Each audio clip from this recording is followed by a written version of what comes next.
तृणमूल कांग्रेस हाइजाक दुई फाड़ होगा बसी टीएमसी निज पार्टी टीएमसी रु विदा हेबे ममता और अभिषेक विद्रोह कहीं जे ममता और अभिषेक को खास करी जो ऑटोक्रेसी एक छत्रवाद दल भितर डेमोक्रेसी नथिला गणतंत्र नथिला एबे जतेबेले दल सरकार रे थिला सेतेबेले भी माने असंतोष थिले। नमस्कार मुनिहार बेंगल राजनीति रे एबे गोटे बड़ हलचल चली गोटे प्रकार भूकंप कहुब जहाँकि केबे पश्चिम बंग रे देखा मिली नथिला। टीएमसी रो विद्रोही नेता विद्रोही विधायक माने एबे एकजुट होउछन्ति। चर्चा हेउछि जे से माने टीएमसी को टीएमसी रो असल हकदार से माने बोली आ टीएमसी निजर बोली से माने दाबी करिवे विधानसभा रे बाचस्पति आगे। एभली चर्चा कहीं होउछि चर्चा रो सत केते मिछ केते गप केते या ऊपर आमे आलोचना करिबा। ए चर्चा आरंभ केउठु होला? ए चर्चार आरंभ जो दिन रिजल्ट बाहरिला 4 तारिख रे मे 4 तारिख रे ता परठु ही ए चर्चा आरंभ हो जाइतला। किंतु प्रतिथर जेतेबेले ममता बनर्जी विधायकों को बैठक डाकुतिले प्रति बैठक पर यही संदेह यही चर्चा आहरी दृढ़ीभूत होउतला। मे 6 तारिख रे बैठक डाकिले विधायकों को कालीघाट रे बैठक हैला। अभिषेक बनर्जी ममता बनर्जी थिले सही बैठक रे कहा जाउछि जे अधारू अधिक विधायक नथिले सेतेबेले कहगला जे पोस्ट पोल वायलेंस जो निज निज अंचल रे होउतला से नहीं कि से मैंने निज निर्वाचन मंडली रे रहिबाकु स्थिर कले शांति श्रृंखला बजाय रखा। ता परवर्ती अवस्था रे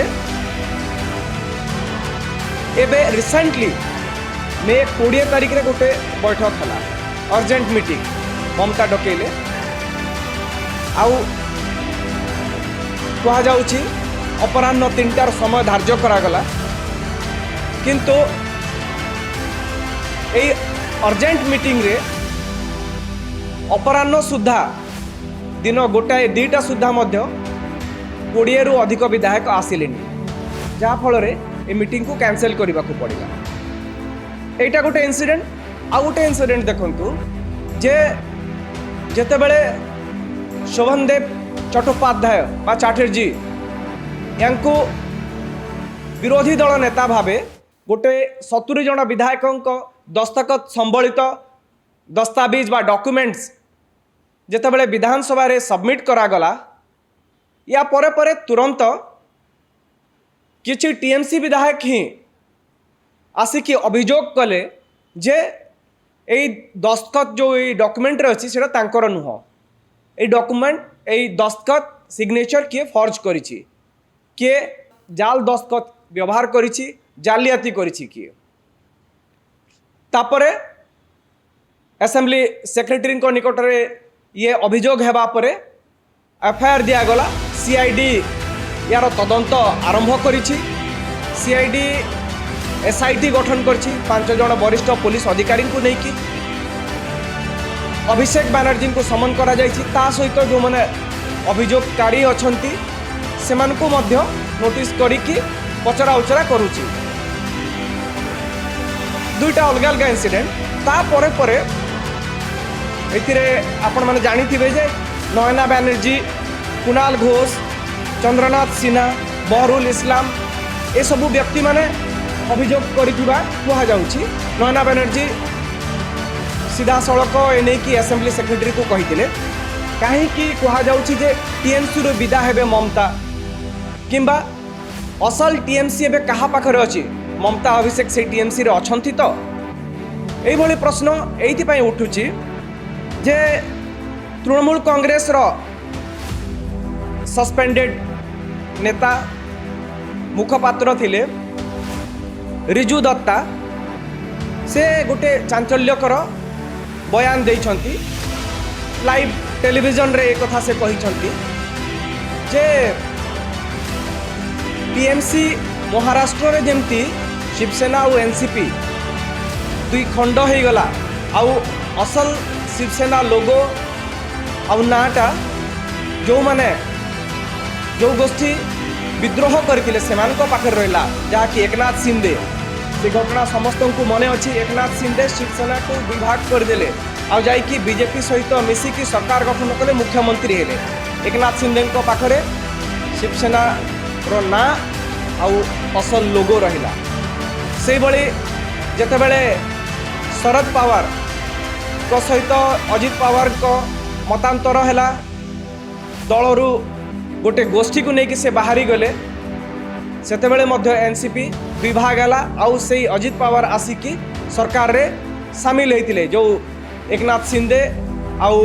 बीजेपी मिसिकी जो सरकार रे थिले से अजित पवार उपमुख्यमंत्री होते आसिकी। तेणु एबे कहा जाउछि जे से महाराष्ट्र भली स्थिति बेंगल रे भी देखा मिल पारे। रिजु दत्ता खोलाखोली लाइव टेलीविजन रे जिनस कहिसंती आउ से कहिसंती जे पाखापाखि 50-55 जन टीएमसी विधायक अलगा बैठक करुछंती परस्पर सहित आलोचना करुछंती आउ से माने गोटे सठिक समय आसिकी टीएमसी रो से माने टीएमसी तांकर बोली से माने दाबी करिवे। कारण जहाँ नियम कहूँ 80 जन विधायक अछंती 80 जन विधायक हेले 2/3 मेजोरिटी 2/3 जदि संख्या जहाँ कि 55 पाखापाखि होउची जदि 55 जन टीएमसी विधायक एकजुट हो पारिबे ताहेले से माने आइदर को अलगा दल सहित मिसी जिबे ताहेले भी एंटी डिफेक्शन लॉ लागू होबनी दल विरोधी आईन लागू होबनी किंबा से माने जदि टीएमसी को लोगो निज सहित रखा पड़े टीएमसी दलर ना और लोगो जदि निजे व्यवहार करने को चाहिए टीएमसी आमर बोली जो जिनस कि भितरे भितरे चर्चा होची जे एही विद्रोही गोष्ठी विद्रोही विधायकों गोष्ठी कहते जे टीएमसी आमर ममता और अभिषेक कर नुह। तो एभली स्थिति रे मध्य नियम अनुसार से मैंने टीएमसी लोगो निजे व्यवहार करि पारिबे टीएमसी ना निजे व्यवहार करिवे से गोष्ठी। किंतु एबे सेथिरे आ गोटे ट्विस्ट होची जे 2 जण विधायकों को एक्सपेल करिसंती ममता बनर्जी। ए 2 जण विधायक किए ऋतव्रत बंदोपाध्याय बानर्जी और संदीपन साहा। ऋतव्रत बनर्जी कहीं एक्सपेल हेले ना शुभेन्दु अधिकारी मुख्यमंत्री गोटे सांबादिक सम्मेलन में कहले जे टीएमसी रो ए 2 जण नेता ना नहीं कि कहले जे एमाने टीएमसी ना रे एफआईआर करिवे कि टीएमसी सुप्रीमो अभिषेक ना रे एतला देबे जे दस्तखत फर्जरी जो होती माने करेछंती। सेही प्रेस कॉन्फ्रेंस परे परे ही एक्सपेल कर देथिले 2 जण को। 2 जण जेतेबेले एक्सपेल हेले एबे प्रश्न उठुछि जे एमानकर स्टेटस कोन एमाने एक्सपेल होइचंती जेतु दल एमानकु एक्सपेल करिछि तेणु एमाने डिस्क्वालिफाइड नुह से माने विधायक पद रहिबो अनअटैच्ड होइकि रहिबे विधानसभा रे से मानकर स्वतंत्र अलगा चेयर रहिबो टीएमसी सहित बसिबेनी किंतु से मानकर विधायक पदटा रहिबो जेतु दल तांकु एक्सपेल करिछि से माने कोनोसी हुइप को उल्लंघन करि नांती दल विरोधी कोनोसी काम करि नांती जहा आधार रे दल तांकु डिस्क्वालिफाई करिबो। तेणु जदि देखिबा पोटेंशियली एबे नंबरटा 78 हैला जदि 78 जन टीएमसी विधायक ताहले एई संख्या मध्य 2/3 संख्या जो आमे कहूछु एंटी डिफेक्शन लॉ लागू होने बोली से संख्याटा 52 को पळे आसीबो। आउ एई अवस्था रे एबे कहा जाउछि जे पाखापाखि 50 जन विधायक एई नयना बनर्जी कुणाल घोष बहरुल इस्लाम चंद्रनाथ सिन्हा एभली गोटे तांको भितर गोटे चली आलोचना चलती जमती आम कहते जे जो लास्ट मीटिंग जोटा पर ममता क्षुब्ध होते जे 80 जनक मध्य मात्र 20 जन आसते 60 जन आसी ना तेणु संभावना अच्छी जे से अनुपस्थित थी 60 जनक मध्य 50 जन तो ए अच्छा बोली चर्चा होउछि आउ 5-7 जन से मैंने जोगाड़ करदेवे। एभली स्थिति रे निहाती भावे प्रश्न उठिब जे काहींकि ए जो विद्रोह काहींकि ममता बनर्जी दलर फाउंडर चेयरपर्सन दलर ब्रांड दलर फेस तांको चेहरा को देखैकि दल निर्वाचन जीतुला 15 वर्ष धरिकी क्षमतार रहिला एबे काहींकि जिनस एबे कहा जाउछि जे जदिओ एटा गोटे प्ली हो पारे गोटे आड़ हो पारे जे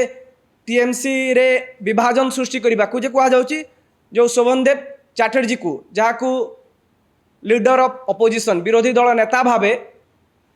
चयन करा जाइछि बोली जो दस्तखत संबलित डॉक्यूमेंट विधानसभा दिगला विद्रोही गोष्ठी कहले जे ऋतव्रत बानर्जी जहाँ को एक्सपेल करा जाइछि तांको लीडर ऑफ अपोजिशन करने को तो एबे जदि এই জিনিস सहमति ভিত্তিরে মধ্যে হয়ে পারিথান্তা কিন্তু কুহা যাଉଛି যে চর্চা ହେଇনি ଆଉ କାହାର ମତାମତ ବି ନିଆଯାଇନି ଯେଉଁ ଜିନିଷ ସବୁଠୁ ବଡ଼ ବେଙ୍ଗଲ ରାଜନୀତିରେ ବିଶେଷଜ୍ଞ ମଧ୍ୟ କହୁଛନ୍ତି ଯେ ମମତା ଆଉ ଅଭିଷେକ ଖାସ କରି ଯେଉଁ ଅଟୋକ୍ରେସି ଏକଛତ୍ରବାଦ ଦଳ ଭିତରେ ଡେମୋକ୍ରେସି ନଥିଲା ଗଣତନ୍ତ୍ର ନଥିଲା ଏବେ ଯେତେବେଳେ ଦଳ ସରକାରରେ ଥିଲା ସେତେବେଳେ ବି ଏମାନେ ଅସନ୍ତୋଷ ଥିଲେ ସେତେବେଳେ ବି ଏମାନଙ୍କ ଭିତରେ विभिन्न निष्पत्ति को लेकिन विरोध थिला किंतु सरकार रे थिला पावर रे थिले ममता बनर्जी मुख्यमंत्री थिले अभिषेक बनर्जी नंबर 2 लीडर थिले तांकर तथाकथित उत्तराधिकारी बोली मध्य कहा जाए तेणु कहार साहस करि पारु नथिले जे एई जिंस को विरोध करिवे बोली आउ एबे जते बेले दल गादीच्युत हेइछि 80 आसन रे सीमित हो जाइछि एभली अवस्था रे एबे सेही अभिषेक बनर्जी जहांकर निर्वाचनी मॉडल को लेकिन प्रश्न उठा जाउछि जहाँकर प्रार्थी चयन को लेकिन प्रश्न उठा जाउछि जहाँकर दल भितरे अधिक क्षमता को लेकिन प्रश्न करुछंती कारण बहुत वरिष्ठ नेता अच्छा दल भितरे आ से मैंने एबे एभली स्थिति रे नहीं जे से मैंने अभिषेक बनर्जी को मुंडरे बसेबे जेमती ममता बनर्जी को बसेबे ममता बनर्जी ग्राउंड रु आसिछंती तृणमूल स्तर रु संघर्ष करिकी सफलता पाइछंती निजर ना करिछंती दल को 15 वर्ष धरि क्षमता रखिछंती किंतु से मैंने प्रश्न कर अभिषेक बनर्जी भूमिका कौन अभिषेक बनर्जी ग्राउंड रे कौन काम करिछंती दल गठन रे अभिषेक बनर्जी भूमिका कौन जदि से मैंने कांग्रेस रु बाहरी की आसिकी फाउंडर मेंबर हिसाब रे अछंती टीएमसी रे से मानको काहे दल एतिकी प्राधान्य दौनी तेणु एबे प्रश्न उठुची जे जो महाराष्ट्र मॉडल रे बेंगल रे मध्य गोटे दलर विभाजन हम कि जदि विभाजन हुए यह गणतंत्र प्रति शुभंकर कि ना एआईएडीएमके जमती टीवीके आस्था भोट बेले दुई भाग हो जाइतिला किंतु परवर्ती अवस्था रे यह को समाधान करने को सफल हेले एबे से माने आसिकी कहउचंती जे एआईएडीएमके स्प्लिट हेनी किछि मनांतर किछि मतांतर थिला आ तार समाधान हो जाइछि सेठी भी मध्य कहा जाउतला से विरोधी दल नेता पद को लेकिन गोटे असंतोष थिला 25 जन बाहर की टीवीके को सपोर्ट करथिले दलीय हुईप सत्वे जदिओ कौन कार्यानुष्ठान निया जाइनी आउ एबे मिसिकी अछंती से माने बोली दाबी करूछंती एबे देखिबार कथा कारण बीजेपी पाखरे यथेष्ट संख्या अछि कोनोसी दल को भांगी की से विधायकों समर्थन बीजेपी को दरकार नहीं तेणु एबे जो माने विद्रोह करुछंती से माने निज भविष्य को लेकिन केते सचेतन विद्रोही विधायक भावे किंबा टीएमसी को दुई भाग कर देकी से माने जो विधानसभा रे बसिबे से मानकर भूमिका कौन हम विरोधी हेबे ना शासक दल समर्थन रे बाहरिबे एई प्रश्न एबे समस्त मन रे आपण माने याकु नेकी निजर मतामत दियंतु ए जो राजनीति चली ए राजनीति केते ठीक केते भूल कमेंट करंतु एई भलिया वीडियो देखिबा पई न्यूज रूम को लाइक करंतु सब्सक्राइब करंतु और वीडियो टी को शेयर करंतु।